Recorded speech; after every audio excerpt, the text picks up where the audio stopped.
Tonight on the ballot here in Onondaga County, a popular county executive asking for a second term. His challenger says it's time for a new era. Ryan McMahon versus Bill Kinney, two names and two very different visions. Your vote, your voice, your choice. 4 years ago, a newly appointed county executive, Ryan McMahon, asked you for a chance for a full term. A global pandemic and a Micron deal later, McMahon asking for a chance to complete what he started. His opponent, a county legislator, says his boss is on the wrong side of controversy. Bill Kinney says McMahon will cause an economic crisis with an aquarium project, and problems will arise with closing the Jamesville Correctional Facility. Tonight on Citrus TV, a look at results, live reports from both campaign watch parties, and details on major projects here in Onondaga County. Citrus TV's wall-to-wall election coverage starts right now. Hey, welcome in. I'm Olivia Maniscalco. And I'm Chilekasi, Adele. Why don't we take our first glance at the results? About 95% of early voting results in. And you can see Ryan McMahon tallying a little bit more than 50% right now stands per the county elections website at 52.24% compared to just about 47.5% for Bill Kinney. One of the interesting things to talk about in this race so far, some changes with the way early voting is being counted. We see that being tallied up first. Previously, it took a little bit for that to happen in New York State, but some legislation passed has allowed for those votes to be counted up earlier. Yeah, and because of that, since 2019, we have seen a 50% raise in the amount of people that casted early votes. That is up 30% from 2021. So we are definitely seeing a large increase because of that change. Yeah, definitely. Hey, we have a team of reporters at both McMahon and Kinney's watch parties. Let's start our things off with Citrus TV's Jake Morrell. He is at McMahon's election party. That's at the Embassy Suites at Destiny USA. Jake, how are people feeling over there?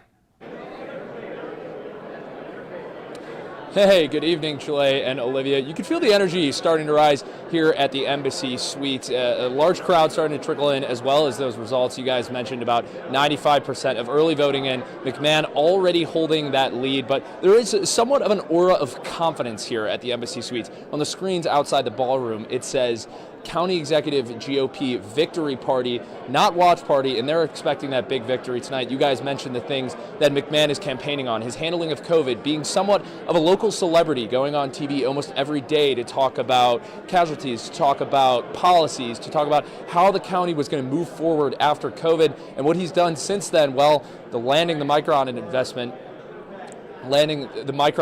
well, that was one of the biggest things that he could have done, the largest investment in New York State history, and he's been campaigning on both of those, but people here really feeling confident about those two issues being able to propel McMahon to another 4 years of being the county executive. But we'll have live results and coverage and an interview with McMahon later tonight as results come in, but for right now, I'll send it back to you guys in studio. Chile? Jake, thank you for that update. We'll see you again later in the show. Let's now go to Nibsy's Pub in Syracuse, where Bill Kinney is hosting his election night party. Erica, we know it was expected to be an uphill battle for Kinney. How do people feel over there? Yes, guys, everyone here at Nipsey's, the spirits are very high. There are people of all ages. I've spoken to a few people, some young, some old, and all of them are just as happy with what is being projected right now in the early votes. As we know, early votes are just kind of coming in. The votes are very, very close, but the spirits are very high. A few people are walking around with drinks. Everyone's shaking Bill's hand. Kinney came out to support many people in various issues. We're talking about poverty, housing, understanding spending with the county. So you see people of all ages kind of showing up for him, shaking his hand, saying that they believe in him. And like I said, the spirits are high. Everyone's walking around. He's shaking hands. He's going around saying to older folks in the room, to veterans, that thank you for their vote, and that he really, truly understands that the work that it took to get to where we are right now truly matters. And that's what his whole campaign has been about. A person, a county executive who has connected with the people. And Mr. Kinney, how are you tonight? Good, how are you? I'm Eric, I'm here with Citrus News. I'm wondering, how are you feeling tonight so far? I'm feeling good. Yeah? Doing good, yeah. I'm glad the campaign's over. It was a long haul. Yeah, are you excited about everyone that's here in the room? You know, there's people of all ages here. Yep, well, that's we're Democrats. Yeah. Yes, and we're definitely wishing you a hopeful night, and we'll be in here with you for the evening. All right, well, I don't know how long I'm going to stay. Back to you guys. But thank you. Erica, thank you so much. And another thing interesting before we go to break real quickly about that early voting total. Usually, you know, we know over the past couple of years talking about these elections that Republicans tend to do better in the actual vote compared to the early vote and talking about election day. But it seems like McMahon holding on to an early lead here before we start to count some of the stuff tonight. But when we return, Luke Radel is standing by. He'll be here in studio to analyze the latest results. You won't want to miss this. Stay tuned. You're watching 2023 Election Night on CitrusTV. Here's to the straggly ones. The first ones. Hey, I look good with this ones. The black, brown, red, and gray ones. The itchy ones. The ones grown by Dad. The ones grown for Dad. The I nearly didn't do it this year ones, and the absolutely filthy ones. They all raise awareness, raise funds, start conversations, and save lives. Because whatever you grow will save a bro. Learn more at Movember.com. Jason, let's go see your room.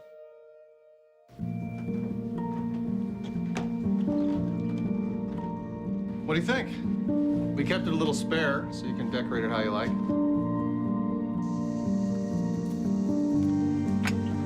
Dinner! Go? Excellent.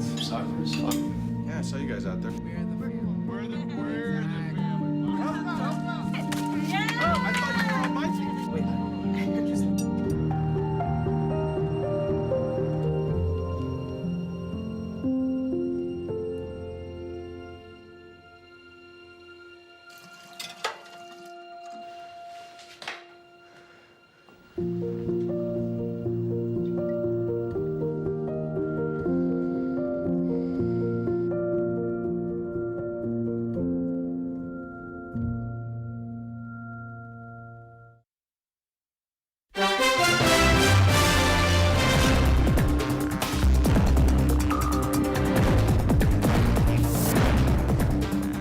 Hey, welcome back to the Citrus TV election special. Polls have closed a little over an hour ago, and results haven't changed much since our last update.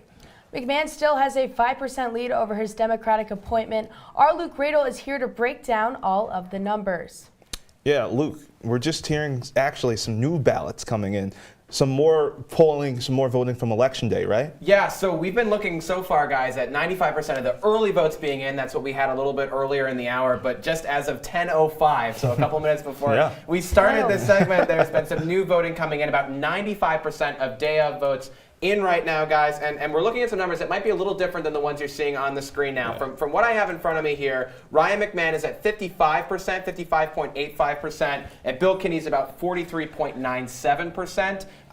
It seems a little hard to believe that they have 95% of the day of voting in. That's what we're seeing right now on the county voting website. I would definitely want to check that first before we go out and say someone has won for sure. But, you know, I think it's interesting to talk especially about the way that turnout has gone so far today, guys, because I think there was a lot of concern among local Democrats that I spoke to about the so-called apathy election. That's what Syracuse.com's editorial board referred to this race as, because there are so many races where candidates are running unopposed. I want to take a look at some of what the Syracuse Post-Standard had to say about this race. More elections were uncontested on this year's ballot in Syracuse, guys, with just a single candidate for many races than in any time in the past 60 years. So it seems like there's a lot of folks right now who are not interested in getting involved in public service. And on the flip side, there are voters that are less interested in getting out to vote.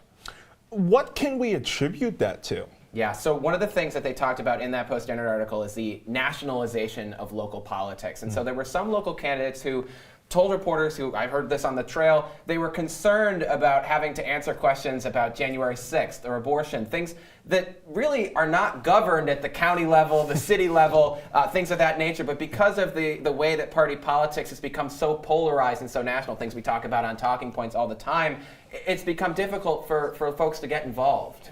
Yeah, I mean, even Bill Kinney, his entrance into this race did not happen too long ago. For a while, it seemed like McMahon was just gonna win uncontested. One of the interesting things about Bill Kinney, and we had him in this chair actually in this studio a couple weeks ago, is we talked about how he stepped up to vote because he felt that Ryan McMahon deserved a challenger, right? And he doesn't ever really make a lot of substantive policy disagreements with McMahon, except for on the aquarium, which we'll talk about a little later in the night, but instead offers a different leadership style than McMahon does. But one of the things back in February, Bill Kinney had actually survived a brain aneurysm, a brain bleed in 2011, and he had to get his doctor's approval and permission before he got out there on the ballot tonight. So I think we saw from a little earlier on, I think everybody, the wide agreement is that he's a very nice guy, but as it comes to being out there on the campaign trail, being on TV, being in these debates, I think folks on both sides of the aisle would tell you that they feel like McMahon probably outmatched him in this race. And we've seen McMahon, right, on TV. I mean,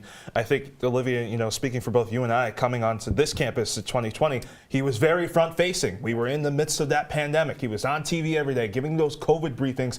How do you think that has affected the dynamic of this race at all? You know, the importance of COVID in this our current political climate can't be overstated. You know, in the national level, we had Donald Trump on TV every day. At the state level, we had Governor Cuomo, former Governor Cuomo, on TV every day. And for the folks of Onondaga County, that was Ryan McMahon out there giving those numbers every day, as Jake was talking about a little earlier on. And he's been using that record of leading folks through the COVID pandemic in a nonpartisan way, right? It's not a national level issue where he's acting like a Republican or a Democrat on these COVID issues. He was just giving people the numbers and the advice, advising them to stay at home and wear a mask. Something that, by the way, hasn't made him very popular among the more conservative folks here in the county, but that he is able to draw a lot of bipartisan support. One of the things we talk about in the congressional races and a lot of these other races is that the county of Onondaga actually has a Democratic voting advantage, but a lot of those Democrats are willing to cross the aisle and vote Republican if they feel that it's someone that they see as moderate, someone like John Katko, who is consistently successful in this county, and it seems like Ryan McMahon is continuing in that tradition. Yeah, and how is Bill Kinney feeling right now? How is he feeling as the results come out and throughout the day in the past couple of days? I think you just saw him tonight with Erica. He's a fairly optimistic guy. I actually had a chance to send him some texts a little bit earlier on before the results were coming in, and he said that he was feeling good about the way the results went. He said, "I'm very humbled by the number of people over the last week that have thanked me for running and told me that they will be or have voted for me." So it's definitely, he feels that he had to get out there and run, right? That McMahon needed a challenger. And when we have so many races where people are unopposed, I think he felt that in a top ticket race like this one, there ought to be another choice for voters. And it seems like as of right now, 44% of those voters did choose Bill Kinney. So it's not, you know, a stretch to say that there were some folks out there who were unhappy with McMahon's leadership style, but I think by the end of the night we'll see that overall this will be a victory for McMahon and the Republicans. Yeah, and this wasn't something, you know, this wasn't a race that we saw that was very contentious for the most part. You know, probably the biggest issue being that $85 million aquarium, but really,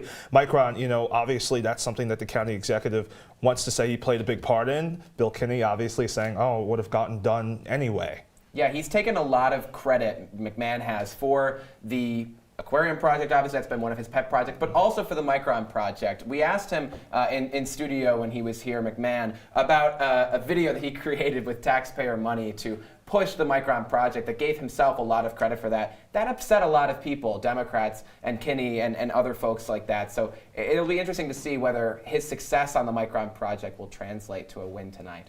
Luke, thank you for the analysis. I'm sure we'll be getting the rest of those votes shortly. Absolutely. When we return, live reports from major projects around the county, including that aquarium proposal we were just talking about and the Micron deal. We'll be back in 90 seconds. Fancy pants peanut butter? A big screen television? You haven't even bought a sofa yet. A motorcycle? When your father finds out, he's gonna flip his shoes with 2 buckles? What do you even need 2 buckles for? Mr. Big Shot, buying whiskey shots for everybody in the bar. From the looks of it, I'd say nobody even remembers. Feed the pig.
Welcome back, everyone. We're back with an update on that $85 million aquarium project that's happening right here in Syracuse. Phase 1 beginning as of last week, and Citrus TV's Zach Richter joins us now live from the future site of that aquarium. Zach, good evening. Good evening, Chile and Olivia. Just a couple weeks ago, that highly controversial $85 million aquarium project, that construction began.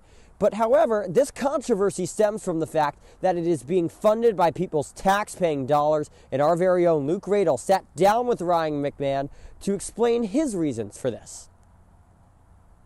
$85 million, public money being spent on the initial construction. Is it unusual for an aquarium project to be funded that way? No.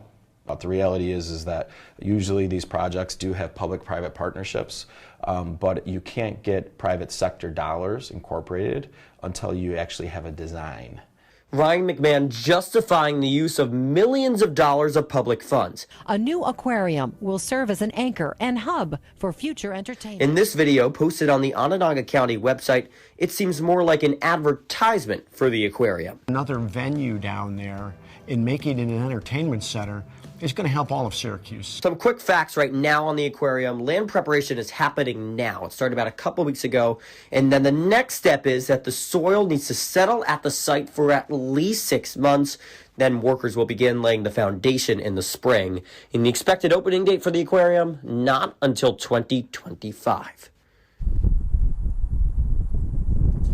Now, this is money that could have been spent on other things, such as housing, health, and social services. McMahon's opponent, Bill Kinney, says if he's elected tonight, he would cancel that $85 million aquarium project. Only time will tell to see if McMahon's voters agree with him.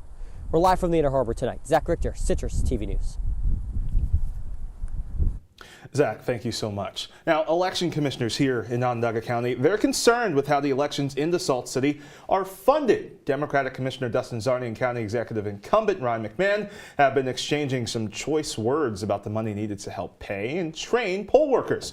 Citrus TV's Luke Welch reports. The Democrat Elections Commissioner is a partisan. It's the election silly season. We expect him to complain about everything as he usually does. It's not personal or partisan. The data that has been compiled by the bipartisan team at the State Board of Elections. Two public servants, County Executive Ryan McMahon and Democratic Election Commissioner Dustin Czarny, both fighting to have the smoothest election day possible, but what they disagree on is the funding needed for the election itself in Onondaga County. It's ranked last. The one for $15,000 isn't just another figure. It's one for every 57 counties, including the New York City Board of Elections. The commissioner states that there is only one election worker for every 15,000 voters across the Salt City. So even in a budget line, just like any other department, by the way, they're not special. Just like any other department, if you budget in the beginning of the year and costs go over, you still pay your bills. Well, we're not like any other department. We have a mission to do, and we don't have a choice to put off program spending to another year. Also, saying the bills are going to get paid, it seems a little silly when they're not adding full-time employees to our rosters. When voters were asked if they knew of Onondaga County being ranked last in the state, they had one overwhelming answer. I did not know that. I did not. I did not. No. I did not. McMahon is quick to combat this, however, saying that this deficit is not the issue that it seems. Elections are funded. They're funded very well in 2023, and they are funded very well in 2024. The commissioner stresses that no matter the pay, the workers will still do the job the same. We are properly trained, and we are going to get the job done. We always do. We have a great track record. At the Onondaga County Board of Elections here on West Erie Boulevard, employees are working all day to answer questions that voters across the 315 may have. But there was one message ringing throughout the building, however, and that's no matter how much money is spent on Election Day 2023, every vote will be properly counted. Reporting here in Syracuse, I'm Luke Welch, Citrus TV News. Thank you, Luke. Now, Central New York is on its way to housing one of the largest chip manufacturing hubs, and not just the nation, but the world. But how does that factor into this election? Our Luke Radel has the story. Back in studio. Hey there again, guys. It doesn't look like much right now, but the field in Clay is something that could play a key role in deciding tonight's election in Onondaga County. The White Pine Business Park is going to be the future home of the microchip manufacturer Micron. So why is something as small as a microchip likely to have a huge impact on local elections? Micron planting roots here in central New York is something that County Executive Ryan McMahon has made a cornerstone of his re-election campaign. The Republican worked last year with state and federal officials from the opposite party to lure Micron to central New York, beating out sites in lower tax states like Texas and Arizona. And he's proud of that. Continued economic development for the county through job creation and infrastructure are just some of the benefits and promises that he's made if re-elected tonight. The county executive released a controversial marketing ad to grab the attention of potential businesses using taxpayer dollars. But he says the county's future will be brighter under a second McMahon term. The greatest investment in the history of the United States. Well, there's a White Pine story, and in that story, Micron is the end of that story. But it's a very extensive story, and companies, businesses want to know about the community that they're investing in, and they want to know about the leaders. And let's take a look at some of those numbers, shall we? McMahon says that Micron will pump into CMY through their $100 billion investment. 9,000 promised jobs for Micron and an additional 40,000 jobs across the region. It's partly thanks to the nearly $6 billion state and federal tax incentive for Micron to come right here to central New York. McMahon has repeatedly called this central New York's Erie Canal moment, but he's got some critics, most notably, well, the man running against him, Democratic County Legislator Bill Kinney. He's not giving the county executive much credit and told me for CitrusTV that anybody could have struck this deal. Look at it. Any county executive would have done the same thing. I mean, we need that. We need that project. It's going to change us. He's right about that. It's a game changer. So, I mean, it's not like I'm criticizing him. I don't mean to anyways. It's just that I think anyone would have worked to get that project here. Now, it's unclear how much of people's decisions today at the ballot boxes were solely thanks to Micron, but one thing that is certain is how different this rural town of Clay will look at the end of McMahon's potential second four-year term. Some are concerned that Micron won't live up to its promises for job creation and could leave some in the community behind. But both men on the ballot are promising that they won't let that happen. Reporting in studio tonight, guys, Luke Radel, CitrusTV News. Thank you, Luke, for that continuing election coverage. After the break, we'll visit the McMahon and Kinney campaign parties one last time. The McMahon one is on your screen right now. Stick with us. There's one thing you can never have sex without. It's not something you buy. Or something you take. In fact, there's only one way to get it. It has to be given to you, freely. It's consent. Because sex without it isn't sex. It's rape. Consent. If you don't get it, you don't get it. It's on us to stop sexual assault. Learn how and take the pledge at itsonus.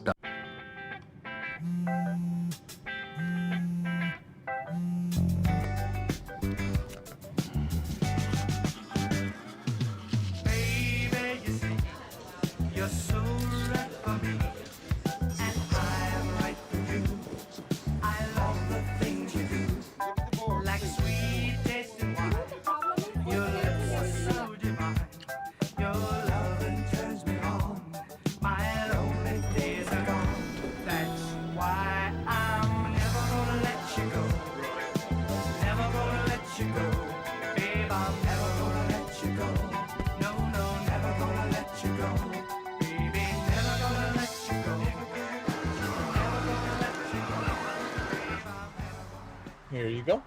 Thank you. Thank you.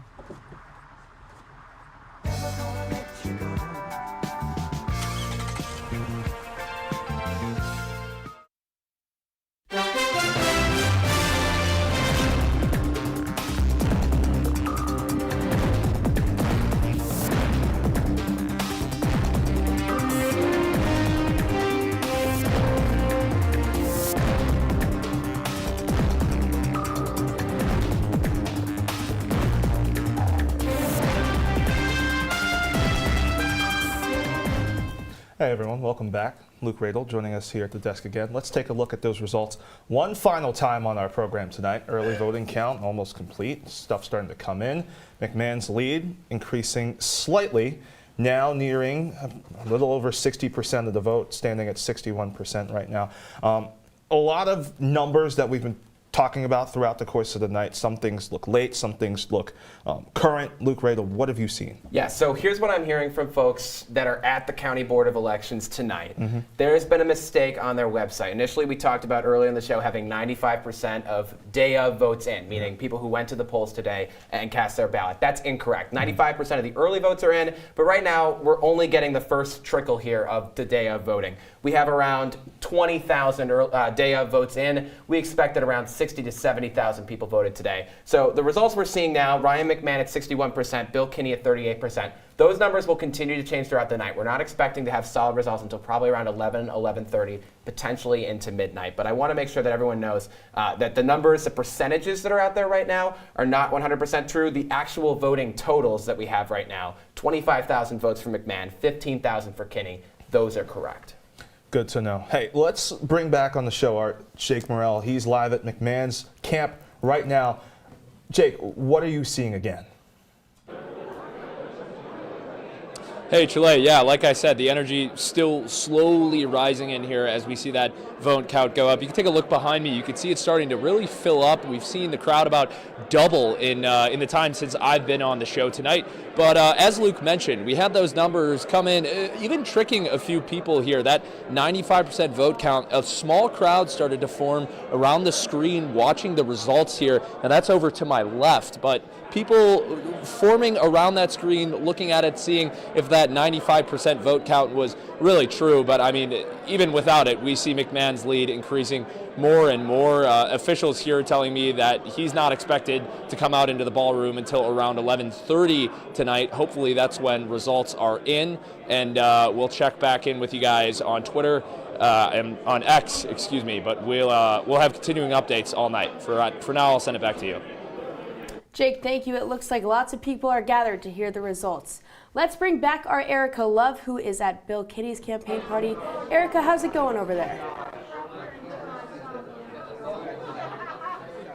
Yes, and so there's a lot still going on here. There's plenty of people still here. There's more people coming. We just had an amazing, large group of people just walk in the room, and honestly, they just came in to shake his hand. It's not just about what the numbers are showing right now. And you would think that the polls are still open. Kenny is walking around the room, shaking hands, arguing his points. Of course, the biggest topics are the county budget, Micron, and the aquarium. And he's still talking to voters as if he's still trying to get them to understand what he's fighting for. He truly believes that these issues are important and to hold the county accountable and the legislators in it accountable. There's been plenty of legislators here who are walking around the room, who are shaking hands, and despite what the numbers may say, they are still congratulating Kenny on a successful campaign, and his spirits are high. He is saying that he will not be here all night, but he is looking forward to a positive outcome. He's walking around the room, he's shaking hands with younger voters and older voters, and many of those older voters are saying they haven't seen a candidate like him in a long time,